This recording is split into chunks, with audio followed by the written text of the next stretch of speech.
simply as an act of reprisal against the defeated army. Mr. President, I've never been to my father's homeland.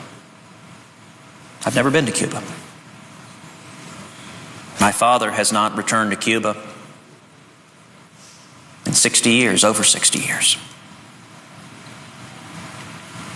I look forward to one day visiting Cuba, hopefully with my dad, my Tia Sonia, my cousin Bibi,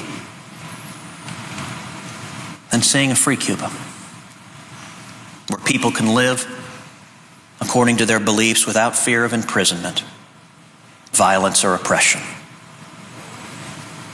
But Mr. President, under the dictator Raul Castro,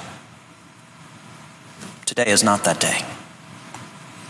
The people of Cuba need to know that there are still those in America who understand that and who stand with them.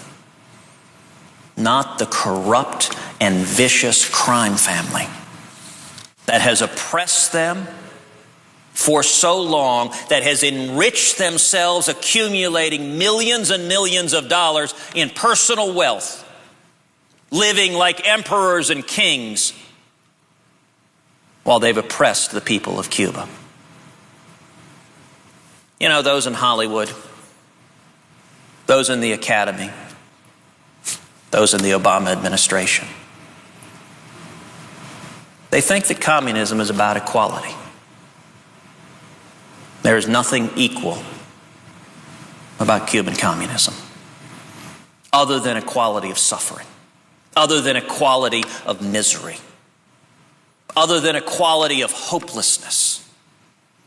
The Cuban communist regime, the army acts as the enforcers for the dictators who live opulent lifestyles while oppressing the masses. There's a word for that. It's called evil. It's not simply an interesting way to govern a society. It is the face of oppression, the face of dictatorship, the face of evil. Let there be no mistake. Fidel Castro was evil. Anyone who systematically murders and tortures and oppresses people for over 6 decades